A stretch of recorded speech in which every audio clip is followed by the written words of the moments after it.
इस मुहिम में आज हम मिलेंगे उदयपुर की एक योगा थेरेपिस्ट एंड डाइटिशियन किरण सोनी से, जो हमें ये बताएंगी कि योग का हमारे जीवन में क्या महत्व है, किस तरह हम योग को अपनी दिनचर्या में शामिल करके प्रतिदिन योग करके हमारे जीवन में सकारात्मक बदलाव ला सकते हैं, निरोगी एवं स्वस्थ जीवन जी सकते हैं। दोस्तों, किरण सोनी योग किरण स्टूडियो की ऑनर है। ये लोगों को योग करने, अच्छा संतुलित आहार लेने और स्वस्थ एवं फिट रहने के लिए प्रेरित कर रही हैं। ये उदयपुर में पिछले 7 सालों से अपना योगा सेंटर सक्सेसफुली रन कर रही है। आपको बता दें, बच्चों के लिए द किड्स योगा नाम से एक सेंटर की स्थापना के साथ ही इन्होंने योग के क्षेत्र में अपने सफर की शुरुआत की थी। फिर बच्चों के साथ साथ बड़ों को भी इसमें शामिल कर लिया। दोस्तों, ये वर्तमान में मोहनलाल सुखाड़िया यूनिवर्सिटी में योगा फैकल्टी मेंबर भी हैं। अब अगर हम बात करें योग की, तो दोस्तों योग करने के कई फायदे हैं। जी हाँ, योग आंतरिक शांति प्राप्त करने, तनाव तथा अन्य समस्याओं के खिलाफ लड़ाई में हमारी मदद करता है। हमारे आत्मविश्वास को बढ़ाने और खुश रहने में योग हमारी मदद करता है। योग के महत्व को इन्होंने तब जाना जब इन्होंने योग करने के बाद अपने अंदर कुछ सकारात्मक बदलाव देखे, जैसे स्वास्थ्य में सुधार, वजन घटना, आंतरिक शांति प्राप्त करना आदि। और ये सब खुद अनुभव करने के बाद ही इन्होंने 2018 में इसे औपचारिक रूप से आगे बढ़ाने का फैसला किया। ये मानती है कि यहीं से योग में इनके जीवन की एक नई शुरुआत हुई। योग में अपनी पढ़ाई जारी रखने के साथ ही इन्होंने वर्धमान ओपन यूनिवर्सिटी से न्यूट्रिशन एंड हेल्थ एजुकेशन में डिप्लोमा भी किया और योग सिखाने के साथ साथ अपने क्लाइंट्स को डाइट प्लान देना भी शुरू किया। इनके द्वारा दिए जाने वाले हेल्दी डाइट चार्ट को फॉलो करके क्लाइंट्स के स्वास्थ्य में काफ़ी सुधार आया और इस तरह फिर उन्होंने एक योगा थेरेपिस्ट और डाइटिशियन के रूप में अपनी इस जर्नी को आगे बढ़ाया। दोस्तों, हम उम्मीद करते हैं किरण सोनी की ये कहानी सुनने के बाद आप भी योग को अपनी दिनचर्या में शामिल जरूर करेंगे और प्रतिदिन योग करके स्वस्थ एवं निरोगी जीवन जिएंगे। तो इसी सकारात्मक संदेश के साथ हम अपनी बातों को विराम देते हुए कहानियों की इस मुहिम में स्वागत करते हैं किरण सोनी जी का और इनसे मिलकर सुनते हैं पूरी कहानी इनकी अपनी जुबानी। नमस्ते, मेरा नाम है किरण सोनी। मैं उदयपुर राजस्थान में ही मेरा जन्म हुआ है और यहीं से मैं पली बड़ी। मीरा गर्ल्स कॉलेज से मैंने बीएससी इन बायो में किया और सब्जेक्ट मेरा शुरू से ही साइंस रहा है, 11th 12th एंड बीएससी। इसके बाद मेरी शादी हो गई। 21 साल की एज, 22 साल की एज में मेरी शादी हो गई और मेरी इच्छा थी कि एमएससी करने की, लेकिन किसी कारण से मैं एमएससी नहीं कर पाई। शादी होने के बाद फिर बच्चे हुए और मैंने बहुत ज़्यादा वजन मेरा बढ़ा लिया था जब मेरी फर्स्ट डॉटर हुई थी। उसके बाद फिर उसके कुछ शादी के 13 साल बाद 2018 में मैंने मोहनलाल सुखाड़िया यूनिवर्सिटी के योग केंद्र के अंदर एमएससी इन योगा में एडमिशन लिया और वहाँ से मेरी एक दूसरी जीवन की शुरुआत हुई। ये कह सकती हूँ कि मेरा नया जीवन वहाँ से शुरू हुआ। उसके पहले तक मैं हाउसवाइफ थी। मैं 2 बच्चों की मम्मी बन चुकी थी और एक मन में कहीं ना कहीं ये था कि मुझे कुछ करना है। क्या करना है पता नहीं, लेकिन जब योग से मैं जुड़ी थी, जब मेरी डॉटर हुई थी, उसके बाद मैंने बहुत वजन बढ़ा लिया था मेरा। उसी वक्त मैं 15 साल से योग कर रही हूँ। आज मुझे योग करते करते ऑलमोस्ट 19-18 साल में कह सकती हूँ, क्योंकि उसके पहले से भी मुझे नॉलेज था, लेकिन उसको मैं मेरी दिनचर्या में लेकर आई 15 साल पहले। और फिर 2018 में मैंने MLSU में एडमिशन लिया, मोहनलाल सुखाड़िया यूनिवर्सिटी में योग केंद्र में एडमिशन लिया और मेरी शुरुआत हुई एक दूसरे जीवन की। मेरे उसमें एडमिशन लेने के बाद उसमें 4 सेमेस्टर होते हैं, मैंने चारों सेमेस्टर टॉप किए और 2021 में मुझे गोल्ड मेडल मिला मोहनलाल सुखाड़िया यूनिवर्सिटी से। इसी दरमियान मैंने यूजीसी नेट जो कि नेशनल एलिजिबिलिटी टेस्ट होता है वो मैंने क्लियर किया 2019 में फर्स्ट अटैम्प्ट में। और इस दरमियान मुझे पता चला कि योग में पीएचडी की शुरुआत अब हो रही है मोहनलाल सुखाड़िया यूनिवर्सिटी में। तो मैंने खुद को उसके लिए भी अप्लाई करने की कोशिश करी कि मैं पीएचडी भी कर लूँ। तो अब मैं इसको लक कहूँगी या आई डोंट नो क्या कहूँ कि मेरे रास्ते खुलते गए और मेरा पीएचडी में एडमिशन हो गया। अभी मैं पीएचडी कर रही हूँ योगा में। इसके बीच में मैंने 2007 में एक डाइटिशियन का कोर्स होता है जो वर्धमान ओपन यूनिवर्सिटी से होता है, वो मैंने कोर्स किया था। उसका नाम था diploma in nutrition and health education. तभी से मेरा डाइट के अंदर भी बहुत ज़्यादा इंटरेस्ट था। तो योग के साथ साथ अचानक से मुझे किसी ने बोला कि हमसे नहीं होता है तो आप थोड़ा बहुत डाइट का भी स्टार्ट कीजिए। तो जब 3-4 लोगों को मेरी डाइट से फ़र्क पड़ना स्टार्ट हुआ तो मैंने डाइट चार्ट्स पर काम करना स्टार्ट किया और आज मैं लाइफस्टाइल डिसऑर्डर्स जैसे कि डायबिटीज़, पीसीओडी, हार्ट पेशेंट जो हार्ट की डिजीज़ होती है, हाइपरटेंशन, हाइपोटेंशन, थायराइड और ऐसी कितनी बीमारियां जो सिर्फ लाइफस्टाइल डिसऑर्डर्स है, मतलब हमारी गलत दिनचर्या की वजह से जो बीमारियां हमारे शरीर में आती है उनको मैं सिर्फ डाइट के थ्रू ठीक करने की कोशिश करती हूँ। क्योंकि बहुत सारे पेशेंट्स ऐसे आते हैं मेरे पास, क्लाइंट्स ऐसे आते हैं जो ये बोलते हैं कि हम नहीं कर सकते हैं। तो फिर मैंने उनकी डाइट भी ठीक करी, उनका योग भी ठीक करा। ये मैं कह सकती हूँ कि एक हॉलिस्टिक वे में मैंने उन लोगों को ट्रीट करना स्टार्ट किया। जब उन लोगों को ऐसे रिजल्ट मिलने लगे कि मेरे पास यूरिक एसिड के पेशेंट आते थे, उनका यूरिक एसिड बड़ा बिगड़ा हुआ होता था और जब सिर्फ 2 महीने की डाइट से मैं उनका यूरिक एसिड लेवल पर लेकर आई तो कहीं ना कहीं मैं अंदर से, मैं आपको उसके लिए मेरे पास कोई शब्द नहीं है कि हम किस तरीके से चीज़ों को सिर्फ हॉलिस्टिक वे में ठीक कर सकते हैं।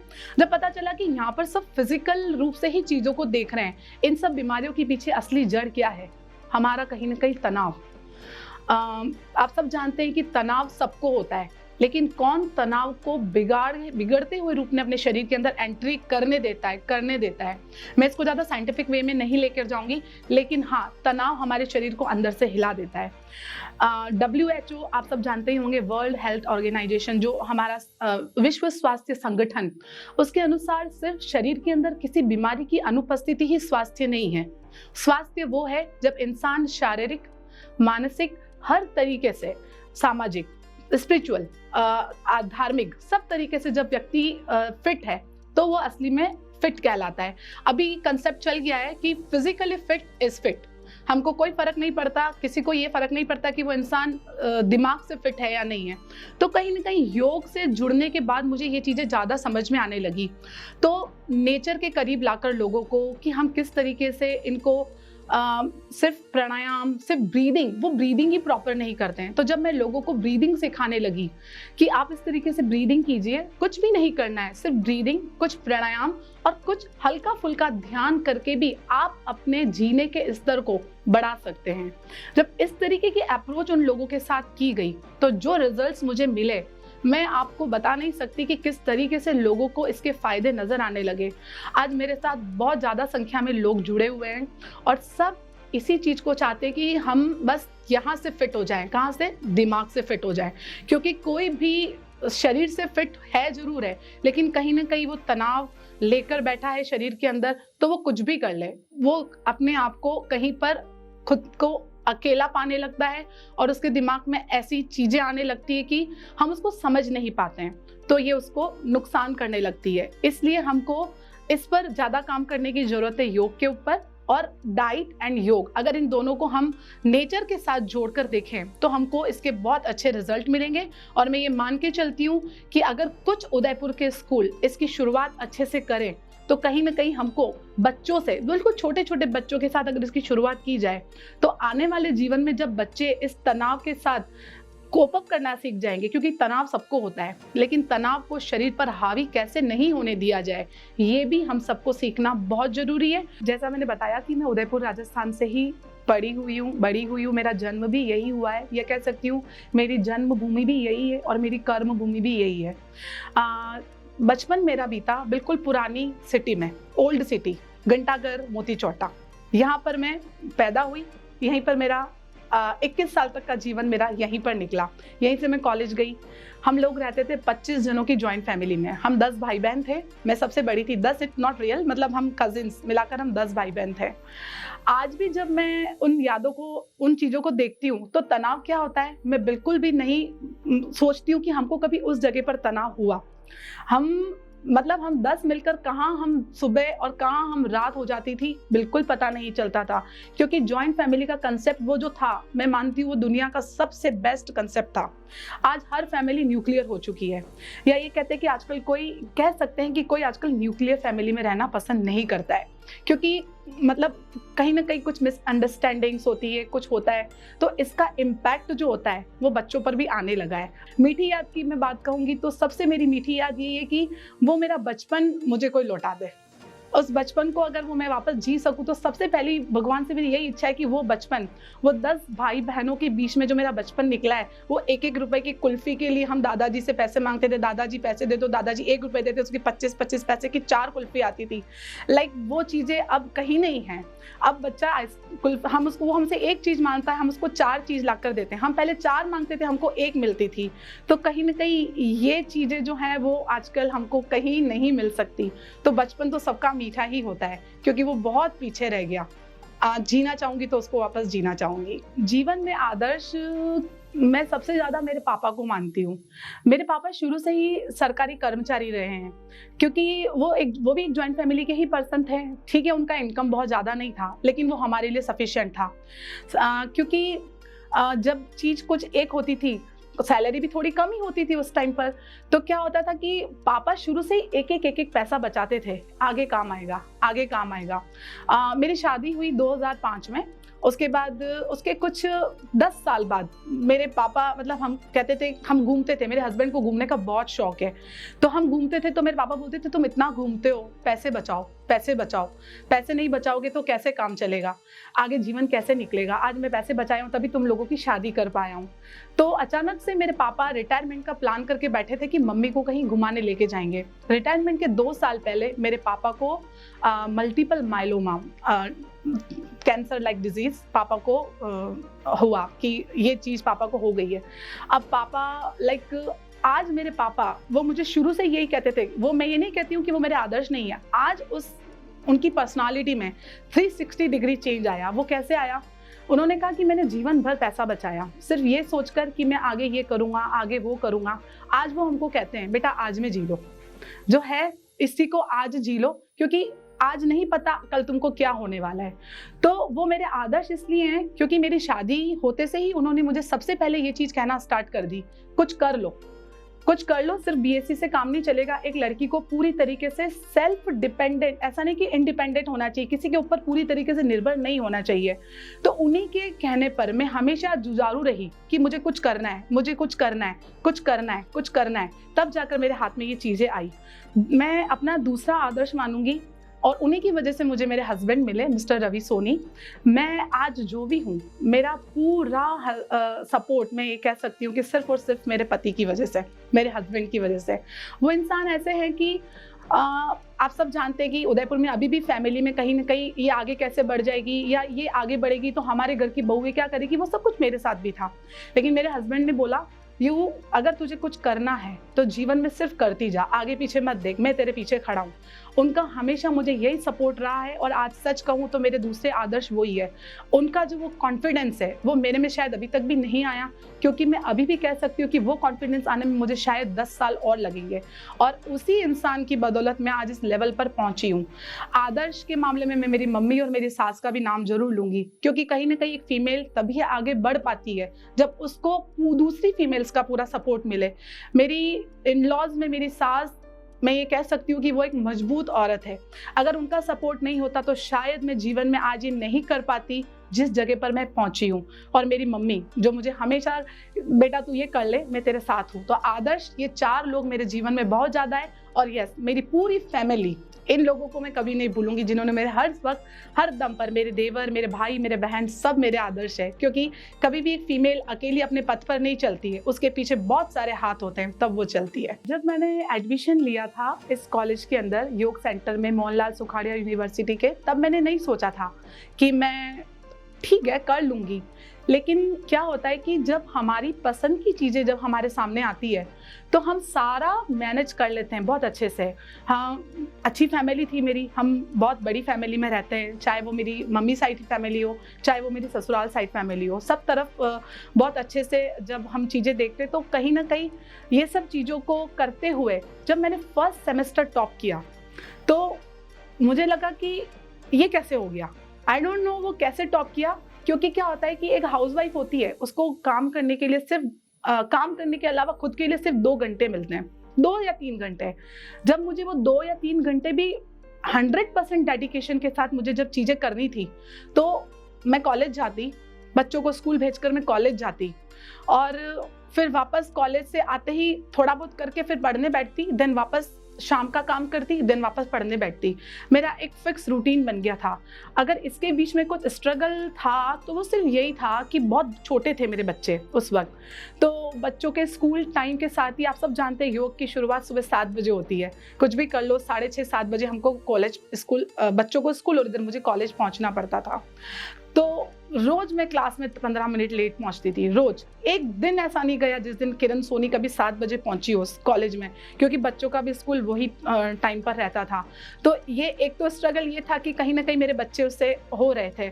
मुझे ऐसा लगता था, मैं कभी कभी खुद को, वो कहते हैं ना ग्लानि, वो मुझे आने लग जाती थी। मैं बच्चों को पढ़ा नहीं पाती थी क्योंकि मुझे कुल मिलाकर 3-4 घंटे मिलते थे, तो मेरे बच्चों के रिजल्ट थोड़े बिगड़े, उस वक्त बिगड़े थे, 100% बिगड़े थे।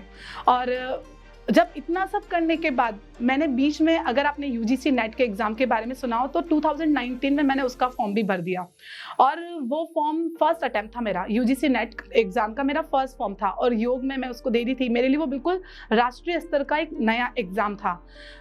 मैंने उस एग्ज़ाम को जब पढ़ना उसके लिए पढ़ाई स्टार्ट करी तो पता चला कि इस एग्ज़ाम को पढ़ने के लिए दिन की 5 से 6 घंटे पढ़ाई चाहिए। तो वो भी मेरा दूसरा स्ट्रगल था कि मैं कैसे इसको फेस करूँगी। लेकिन यहाँ पर मैं एक छोटा सा सपोर्ट जरूर कहूँगी कि मेरी मदर इन लॉ ने मुझे यहाँ पर बहुत सपोर्ट किया और साथ में मेरी देरानी ने भी, आकांक्षा ने। तो इन दोनों की वजह से क्या हुआ कि मैं मेरी पढ़ाई की सीट से हिलती नहीं थी। तो कहीं ना कहीं दिन में ये दिमाग में ये रहता था कि मैं सिर्फ पढ़ाई कर रही हूँ और घर का सारा काम हो रहा है, मेरी टेबल पे खाना आता था। तो ये सपोर्ट ही कह लीजिए। मैंने फर्स्ट अटेम्प्ट में यूजीसी नेट एग्ज़ाम क्वालिफाई किया और बहुत अच्छे मार्क्स से मैंने एग्ज़ाम को क्लियर किया। उसके बाद मैंने पीएचडी एंट्रेंस एग्ज़ाम भरा, वो भी मैंने बहुत अच्छे से क्लियर किया। फिर अगर आपने सुना हो तो गवर्नमेंट ऑफ इंडिया का एक प्लेटफॉर्म है YCB, उस को भी उसके अंदर भी एग्ज़ाम चलता है, उसका नाम है थेरेपिस्ट, कंसल्टेंट योग थेरेपिस्ट, जो लेवल 8 का एग्ज़ाम होता है। मैंने उसका फॉर्म भरा, उस एग्ज़ाम को फाइट किया और उस एग्ज़ाम को भी मैंने फर्स्ट अटेम्प्ट में क्लियर किया। तो मैं ये कह सकती हूँ कि मैं कंसल्टेंट योग थेरेपिस्ट हूँ गवर्नमेंट ऑफ इंडिया की तरफ से। मैं लोगों को योग थेरेपी के थ्रू ठीक करती हूँ, चाहे वो स्ट्रेस हो, चाहे वो किसी तरीके की डिजीज़ हो। और स्ट्रगल इन सब के साथ चलता ही रहा, चाहे वो हस्बैंड का कहीं से हो जाता है, चाहे वो फैमिली का हो जाता है, चाहे वो बच्चों का हो जाता है। तो ये कह सकती हूँ कि इन सब के बीच में मुझे तनाव बहुत हुआ। मैं ठीक है, मैं योगा की स्टूडेंट थी तो मैं इसके साथ कोप अप कर पाई बहुत ज़्यादा। यहाँ पर अगर कोई और फीमेल होती तो शायद वो नहीं कर पाती। तो ये सब अचीवमेंट्स जो है वो मेरे को योग की वजह से ही मिले हैं। तो मैं यही कहूँगी कि स्ट्रगल और ये सब चीज़ें तो चलती रहती है, आप इसके साथ कोप अप कीजिए और अपनी लाइफ को आगे बढ़ाते रहिए। पेंडेमिक कह लीजिए या बीमारी कोई भी जो सरकार जिसको घोषित करती है, तो तनाव आजकल सबके ऊपर बहुत हावी है, स्ट्रेस।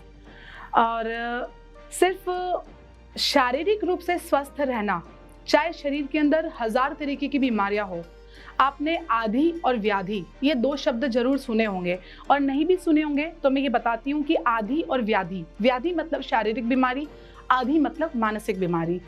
अगर इंसान को आधि है तो उसके दिमाग में, उसके शरीर में व्याधि आएगी, और अगर उसको व्याधि है तो उसको आधि आएगी। तो आधि और व्याधि ये दोनों आपस में मिले हुए शब्द हैं, क्योंकि कितनी बार क्या होता है कि इंसान शरीर से बिल्कुल स्वस्थ नजर आता है, लेकिन जब वो दिमाग से स्वस्थ नहीं है, दिमाग से स्वस्थ नहीं होने का मतलब कभी भी आप ये मत लगाइए कि वो सिर्फ पागल ही है। हम उसको मेंटल रिटार्डेड कह देंगे तो वो तो फिजिकली नजर आ रहा है। यहाँ पर मैं बात कर रही हूँ ऐसी बीमारी की, तनाव की, जो कि नजर नहीं आता है, जो कि एक छुपा हुआ दुश्मन है जो हर शरीर में बैठा हुआ है, हम उस बीमारी को एज ए योग थेरेपिस्ट कैसे निकालेंगे, यह अब हम बहुत अच्छे से समझ चुके हैं। लाइक मेरे सामने जो पेशेंट्स आते हैं वो ये कहते हैं कि सिर्फ मेरा वजन कम कर दो। पता चलता है कि उनको माइग्रेन की प्रॉब्लम है, पता चलता है कि उनको कॉन्स्टिपेशन की प्रॉब्लम है। तो कहीं ना कहीं तनाव तो उनको परवाह ही नहीं है। उनको क्या करना है, उनका वेट लॉस करना है। उनको क्या करना है, उनका एक ऐसा फिजिक चाहिए कि उनके ऊपर कपड़े अच्छे लगे। जब मैं उनके अंदर जाती हूँ, लाइक जब मैं उनका पूरा उनके सेशंस लेती हूँ, उनके साथ बात करती हूँ, उनके साथ इन्वॉल्व होती हूँ, तो पता चलता है कि उनके अंदर दूसरी 1000 चीज़ें हैं, वो कभी डिस्कस नहीं करते हैं। तो फिर जब वो मेरे सेशंस लेती हूँ, मैं उन लोगों की ब्रीदिंग सही करवाती हूँ। यहाँ पर एक छोटी सी बात थोड़ा हटके कहूँगी कि ब्रीदिंग, प्राण, श्वास, जिसके ही ऊपर हम लोग जिंदा है, द ऑक्सीजन, इंग्लिश में बोलूं और हिंदी में बोलूं तो प्राण, ऑक्सीजन और प्राण। प्राण हमारे योग में, या कृष्ण भगवान ने भी उसको प्राण ही कहा है। तो जब हम हमारे प्राण को ही शरीर में ढंग से नहीं भरते हैं, हम ब्रीदिंग ही प्रॉपर नहीं करते हैं, हमारे नख कहते हैं ना कि हमारे नख तक ऑक्सीजन नहीं पहुंचेगी, तो कैसे हम खुद को फिट कर पाएंगे। प्राण शरीर के अंदर जब हम ब्रीदिंग ही प्रॉपर करते हैं, मैं ये कहूंगी कि योग सेशन के अंदर मेरे को सिर्फ ब्रीदिंग करेक्ट करने में लोगों को 6-6 महीने निकल जाते हैं। सिर्फ 6 महीने तक मैं सिर्फ ब्रीदिंग करेक्ट करती हूँ। वो लोग 4 इनहेल नहीं कर पाते हैं, वो लोग 6 एक्सहेल नहीं कर पाते हैं। वो इतने स्ट्रेस में होते हैं कि वो बोलते हैं कि हम आंख बंद करके जब ब्रीथ इन करते हैं तो हमको घबराहट होती है, हमको वॉमिट आने जैसा होता है। Just think about it. वो फिजिकली इतने फिट लग रहे हैं लेकिन वो ब्रीदिंग प्रॉपर नहीं कर पा रहे।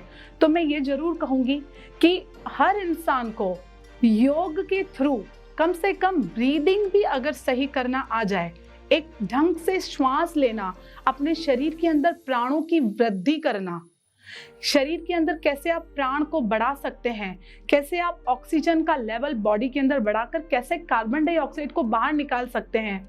अगर मैं इस पर काम करना चाहूंगी तो कोई मुझे मौका दे तो। और दूसरी बात, मैं मेरे घर पर ऐसे सेशंस लेती हूँ क्योंकि आई एम अ थेरेपिस्ट। मैं लाइफस्टाइल डिसऑर्डर्स के साथ साथ कहीं ना कहीं स्ट्रेस पर भी अभी काम कर रही हूँ। और मैं छोटी बच्चियाँ, यहाँ पर मैं थोड़ा साइंटिफिक में जाऊंगी, छोटी बच्चियां जिनके पीरियड्स स्टार्ट होते हैं, मेनार्की बोलते हैं उसको, जिनका कि उस वक्त उन बच्चों के क्या होता है, बॉडी के अंदर बहुत ड्रास्टिक चेंजेस आते हैं और पेरेंट्स भी उन बच्चों के साथ वहाँ पर कोप अप नहीं कर पाते हैं। वो उनको बोलते हैं तुम जाकर बैठ जाओ, तुम ये कर लो, तुम सो जाओ, तुम ये कर लो। वो उनके साथ खुलकर बात नहीं करते हैं। वो बच्चियां उस वक्त होती है तनाव में।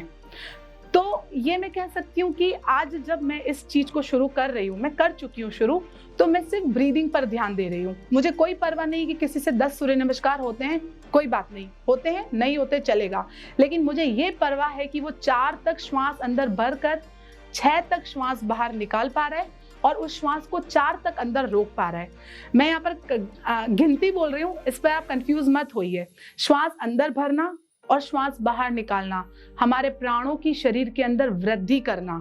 और ये एक इतना इम्पॉर्टेंट काम है कि हर इंसान को इस चीज को सीखना बहुत जरूरी है, क्योंकि इसी से हमारे प्राणों में वृद्धि होगी, हम ऑक्सीजन ढंग से ले पाएंगे और हमारा पूरा शरीर का सिस्टम उसी के ऊपर निर्भर है, हम उसी पर ढंग से काम कर पाएंगे। ओम, कितना छोटा सा शब्द है ना ओम।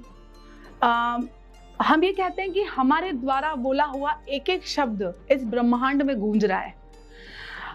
मैं बात करूंगी यहाँ पर हमारे कॉलेज के कोऑर्डिनेटर मिस्टर दीपेंद्र सिंह जी चौहान की।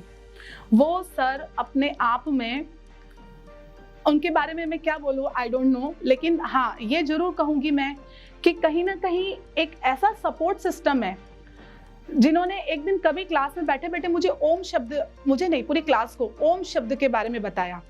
तब से इस शब्द की खोज करना स्टार्ट करी मैंने। ओम का मतलब प्रणव, भगवान, ओम का मतलब भगवान।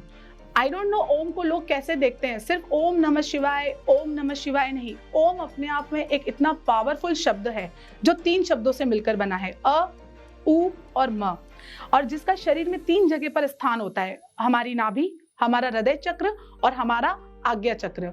तो ब्रह्मा, विष्णु और महेश, ये तीनों शब्द अ, उ और म के साथ जुड़कर ओम बनते हैं।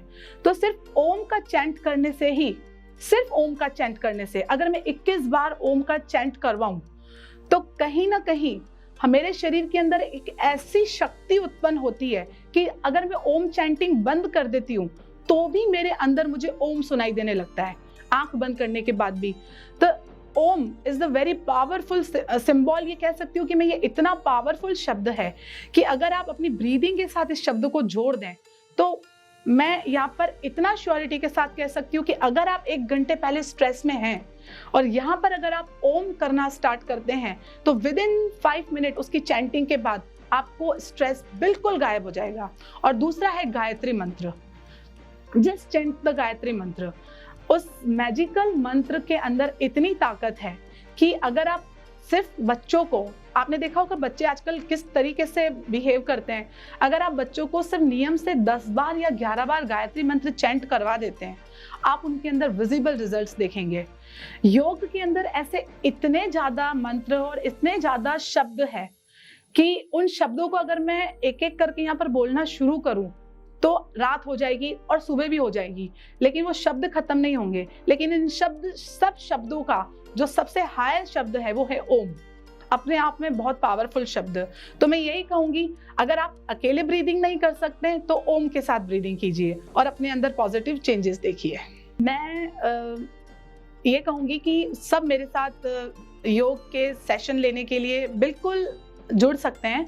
मैं उदयपुर में ही हूँ और रहती हूँ। मेरा सेंटर सैली नगर में है, योग किरण के नाम से, और पिछले 7 साल से मैं योग करवा रही हूँ।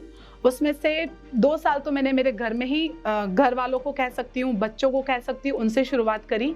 फिर जब मुझे लगा कि मैं थोड़ी सी एक्सपर्टीज आई है, नॉट एक्सपर्ट, थोड़ी सी एक शुरुआत कर सकती हूँ, तो मैंने बच्चों के साथ योग की शुरुआत करी।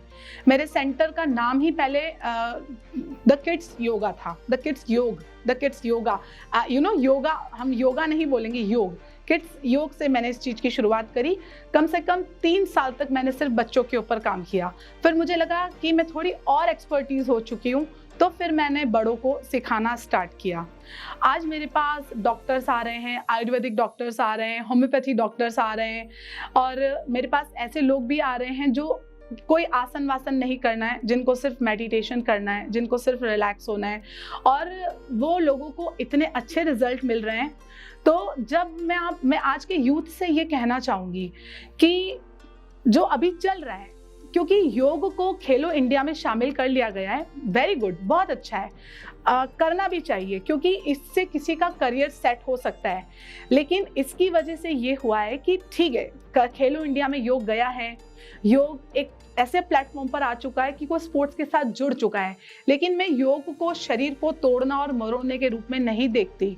मैं नहीं कहती कि किसी का फॉरवर्ड बैंड इतना अच्छा हो कि उसका सिर उसके घुटने पर टच कर जाए और उसकी हथेलियां फ्लैट जमीन पर रहे, या मैं ये भी नहीं कहूंगी कि वो पूरा उल्टा हो जाए और उसका सिर पीछे से अपनी काफ पर टच हो जाए, या ये भी नहीं कहूंगी कि वो इतनी अच्छी ट्विस्टिंग करे कि ट्विस्टिंग करने के चक्कर में वो नहीं भी हो रहा है तो दूसरों को देखकर उसको करने से उसको एक कहीं ना कहीं कुछ ऐसा मुड़ाव आ जाए कि वो हमेशा के लिए अपने उस चीज से रिश्ता खो दे।